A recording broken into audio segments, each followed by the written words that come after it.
Eh? What's that noise? What the hell? What are you doing here? This is my house. Get out! Yeah, I know I'm supposed to review the game. I've got several projects I'm working on. And look, man, I've had a stressful few days. Can we just put it off for a bit? Alright, fine. I'll review the game now. Fine. What? It's the best official model I could find. Look, if I have to have a white background, then that's the best you're getting. Alright? We're on a strict budget, man. Let's just do the review, man. Well, it has happened. Gun Interactive has released their newest game. Who's Gun Interactive, you ask? Well, they were previously known as Gun Media, and they worked on a very niche game that I doubt you've heard of, called Friday the 13th the Game. I've never heard of this game personally, but Gun Interactive has released the Texas Chainsaw Massacre, the game. A new game in the asymmetrical series of games, which has honestly gotten extremely bloated in the last few years, but we're not here to talk about that. We're here to talk about this really good game. Because, spoilers, I really like it. But let's quickly go over something real quick. I will not be going over new updates and DLC stuff. Because, yeah, that's already been leaked. I've seen them. I will not be talking about them. I'm going to be talking about the game in the current state since I last played. Because, yes, in the time it took me to make this goddamn video, they've released an update. Which is honestly only bug fixes, so most of the stuff I talk about in this video is still going to be at least partially relevant. Also, this is going to sound kind of obvious, but we will not be talking about Dead by Daylight. I've seen plenty of people comparing this game and Dead by Daylight, and I get it, new asymmetrical game, let's compare it to the top dog, but at the same time, I don't fully get it. I think the games are different enough, and plus, this is a video on this game, and we don't need to create competition.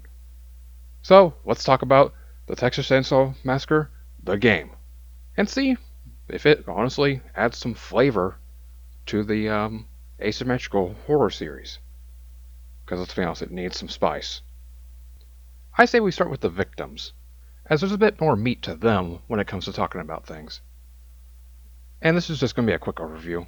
It's the fastest and most clear-cut way to do this. So victims start strung up in the basement, where they must escape. But be careful, there's a Leatherface in the basement. Once you escape, stealth is your friend. Most of the time. The victims can shimmy through small crevices, open up these small vents, and crawl through them. But victims need to be wary about the noise they make. They can grab bone shards, which have a limited supply. Don't ask me the number, I have no goddamn idea. Victims can also grab an unlock tool. However, there is something that victims need to be wary of. Noise. As creating too much of it will not only alert the family members as to where you are, but it'll wake up Grandpa. Now, Grandpa starts the match asleep, and can be woken up either through noise or if the family gives him enough blood. More on that later. Now let's just say it. Waking up Grandpa is unavoidable. No matter how much you avoid Leatherface or avoid making noise, Grandpa is eventually going to get woken up, even if the family is doing a terrible job feeding him. As when you manage to unlock a door, opening the door will wake him up. Once Grandpa's awake, his screams will be able to detect you if you're moving. Now, this is why you want to be careful, as once Grandpa is woken up, then the family members can actually go into the basement, even if you haven't unlocked any of the doors. Again, it's something to be wary about.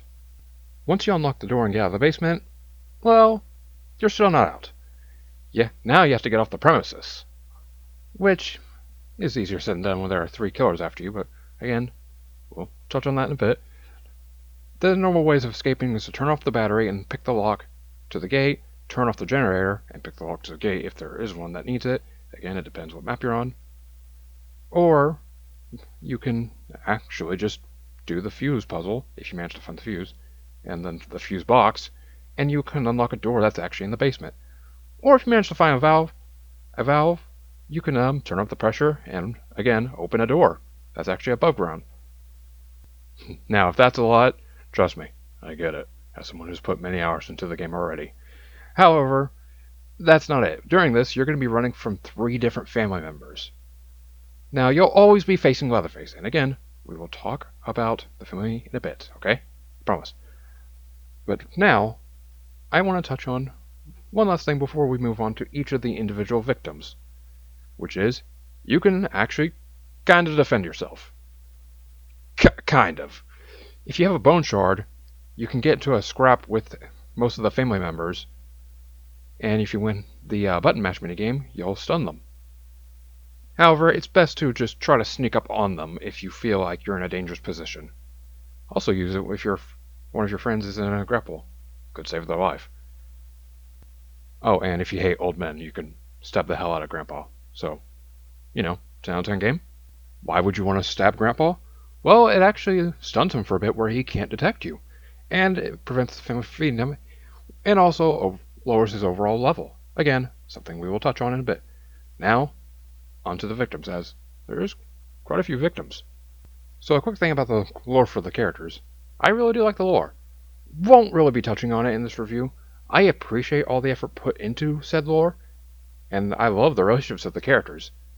But it's not really important for what I want to focus on for this game, as this game lacks a story mode, so I don't see a point in really covering that. Instead, let's focus on the characters and abilities, starting with Connie. Now Connie, you either love or hate her. I haven't seen much in between. I've really only seen a lot of people shouting how she needs a nerf, how she's so OP in this game. So typical stuff for these kinds of games. However, her ability is really good. If she has an unlock tool, she can instantly unlock any lock, bypassing the minigame. However, it does come at the cost of some stamina. And by some, I mean she gets a stamina debuff, so if she immediately gets into a chase after unlocking a lock, then she's pretty much going to be a goner. Next up is the least played character that I've seen in this game, which is Sunny. Seriously, I've seen this guy die so many times in the intro cutscene that if you told me that that's just how the game is, then I would probably believe you. But anyways, I haven't played too much with him, though from what I can tell, he actually has the ability to listen in and detect the family members, and maybe fellow victims and other things. Like I said, haven't played enough games with him, but that's a pretty nifty ability. Honestly, don't know why other people aren't playing him as much. Then there's Leland, who is actually also really good. I've seen a lot of Lelands. He actually has the ability to straight up shoulder shove the family members, stunning them immediately if it's a connected hit. However, like with Connie's ability, it does have a lengthy cooldown. Did I mention that? I don't know. And also, I don't know the cooldown of that ability. Like I said, I haven't played him a lot. Next up, we have Anna, aka Carl's main. Seriously. That's definitely Carl's main. Anyway, Anna is actually a pretty nifty character. A bit situational, but should you be getting chased, using her ability will allow you to take extra hits as it buffs up her defense for a little bit. Definitely helpful in a situation where you're being chased and don't have a lot of options. Next up is Julie, who is similar to Anna where she can buff up a stat with her ability. However, while Anna can buff up her defense, Julie can buff up her endurance, essentially giving her a unlimited sprint for a little bit.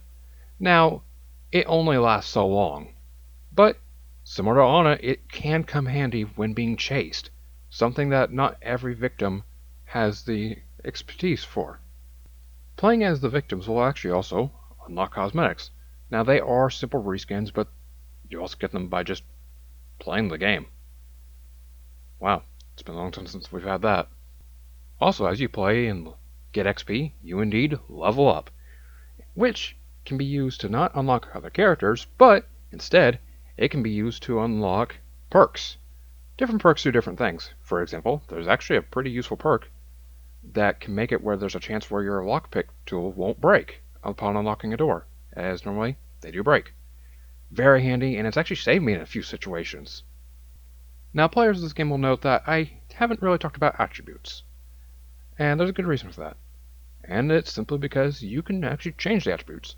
Different attributes do different things. They make you faster at searching, they give you more strength, they make you louder while searching, things like that. But as you level up, you can grab attribute points and use them to level up different attributes. So essentially, you can customize any character to play how you want. You can even play the more jockey characters as someone who is stealthier, which I really, really like. It makes the game far more replayable. Speaking of replayability, if you go down a path that you don't like in the level up system, then you can reset at any point and go down a different one. Again, the devs give you plenty of room for experimentation, and I really, really love it. Now, let's talk about the less fun side of things, or more fun, depending on your cup of tea. The family members. Now, playing as family members is a different beast. While playing as any victim is essentially the same sort of game, playing as family members is kind of a unique experience depending who you're playing as. Not only do each family members have their own unique ability, but different ones start on different places depending on the map. And speaking of maps, there are 3. I know some will argue that there are 6 because there's nighttime versions of each map. There's only 3. The layout doesn't change too much, though there is some change. Pretty easy to learn though once you play on the maps like 50 different times, and it keeps giving you the same goddamn one. But the family members need to protect the property. Essentially, block out any escapes, turn on the battery, put traps places, and grab blood so that they can feed their good old grandpa. Now, as mentioned before, if the victims create enough noise or open one of the basement doors, then Grandpa will wake up and reveal them to you, as long as they're moving. Feeding Grandpa is imperative as a family member, as you need to get his level up, as again, the victims can just stay still and not be revealed, which they tend to do a lot. Make sure to get his level up, as different levels do different things. Like, some levels will just set off his cooldown, some will make it where Grandpa can detect the victims even if they're in the shadows. Once he's fully leveled up, the victims will not be able to hide. Even if they stay completely still, Grandpa will be able to find them, no matter where they are. Before we move on to talking about each individual family member, once again, you can level everyone up, there's skins, and there's perks, and attributes. You can change them, and I don't really know the perks as well, but they are pretty decent from what I remember about some of them. Some even make it where your stamina regens faster, things like that. Again, experiment. Now let's talk about the family member that you're always going to see in your games, Leatherface. Now Leatherface's ability is, well, his chainsaw. He can chainsaw down barricades, and he can even chainsaw open vents that victims crawl through, thus sealing them shut on it where victims can't crawl through them anymore. He can rev his chainsaw, while he is at risk of overheating it, where he has to turn it on again after he does this. Should you find the sweet spot while revving it and hit a victim with it, you can actually quite possibly get an instant kill. It's really, really satisfying to get, I'm not even gonna lie. Next up is the Cook, who honestly is one of the least played family members, and I think it's just purely because he's mostly a support role. He doesn't do a lot of damage like Leatherface, however, he is pretty useful, as he comes with 3 padlocks. He can padlock doors, making it where victims need to pick a lock twice to get through it, and he can also listen in, and if he manages to find where the victims are making noise while he's listening, he can actually mark them for a time. An overall, pretty decent killer. And he's also, well, really, really goddamn slow, and can hardly run. So, yeah. And he can't destroy barricades, or vents or anything like that. However, he has the ability to kick vents shut, making it where victims have to reopen them. Pretty useful in a pinch. Now, we have the Hitchhiker, someone I've been playing quite a lot, and he's honestly one of my favorites. He has the ability to place 3 traps. Similar to the Cook who can place the locks, he can place them just about anywhere. Those sweet spots are places like in front of the battery, in front of the generator, and things like that. Though I've seen tricky spots like placing them right in front of the basement doors. You really can't go wrong with your place. Now, I may be stupid. Like, seriously, I probably am. I actually haven't noticed if the victims are revealed when they step in a trap. As anytime a victim steps in a trap, I have no idea which trap, since I tend to place all 3 in decent spots. However, that doesn't change the fact that he is a really good family member, and plus you can actually almost always reset the traps. And also victims, you can dismantle them and disarm them if you have a bone shard. So try doing that if you're not sure what to do. Also, just a note, he's pretty decently fast, and can run for a while, so, you know, he's good in chase, though, unlike Cook and Leatherface, he doesn't have the best damage output, so, yeah. It's also worth mentioning that, unlike Leatherface and Cook, who, you know, chainsaw the vent doors closed, or kick them closed, the Hitchhiker can actually just follow the victims through since he's scrawny. And this doesn't just go for the vent openings, he can actually go through like the small crevices that victims slip through. So again, keep that in mind while you're playing as him. Next up, we have our thirst trap. What? I'm not wrong. It's in the lore. Johnny has pretty decent damage output. And his ability is possibly useful? I'll be honest, I've only played him a handful of times because I don't really like his ability. He has the ability to find tracks of victims that they've been nearby, ran nearby. I don't fully understand it. Anyway, if he can find tracks, he can actually track down exactly where the victim is at the current moment. But like I said, I haven't got a lot of use out of the ability, and it's probably just because I've played terribly with him. And also, similar to the cook, Johnny can kick vent doors shut, and he can't slip through crevices.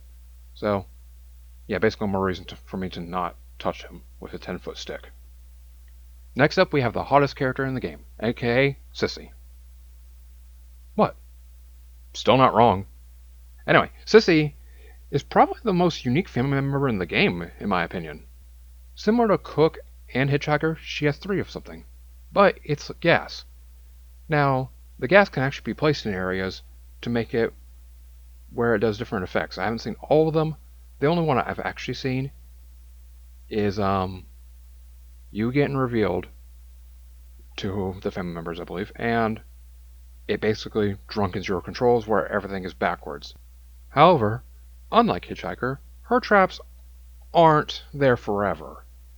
While the victims can't get rid of these traps, they can wait them out. So they're not as reliable as placing one of the Hitchhiker's bone traps. However, whenever Sissy uses one, she can also refill it. Not by picking up the trap or resetting it like Hitchhiker, but she can find certain areas on the map to just make new ones. So, again, Sissy players, keep that in mind. Now, you guys would have to sentence me to hell for not at least bringing this up. The executions. The executions are awesome. They're bloody and gory, and unlike F-13 the game, you don't do them by just grabbing the victims. They actually activate automatically upon killing the victim. And you can only bring one in, but they're all very good, and I love pretty much all of them. I can't even say there's one that I don't like. Well, F-13 had a handful where it's like, yeah, this is a weaker one. It's creative, but it's not as cool looking, or, it takes too long, or whatever. And it's like, I think all the executions are as perfect as they could be. Now, obviously there's room for improvement with them, but I really, really like them. And yes, I know about the secret execution. Trust me, I know about it. Overall, I think both sides are very fun. I think you're going to have to try both of them out. And the team chat is pretty decent, though it's kind of hard to get people who are in with the team chat with you, so try to group up with friends if you can. But yeah, overall, I don't really have a preference on which side I like to play more. I think they're both very fun, and it's just an overall fun game. All in all, the Texas Chainsaw Massacre of the game is a vast improvement from F-13. I really like that game. It was really good, but if that game was a 6 out of 10 when you take off the nostalgia glasses, then I'd honestly give this game an 8 out of 10. Very good, and I can't wait to see the improvements that they plan on making to this game. And like I said, they already decided to do one while I was working on this video. So, thanks for that, gun. But yeah, all in all, a fantastic game. Looking forward to its future. Okay, there. I reviewed the game, so can you fix my door on your way out?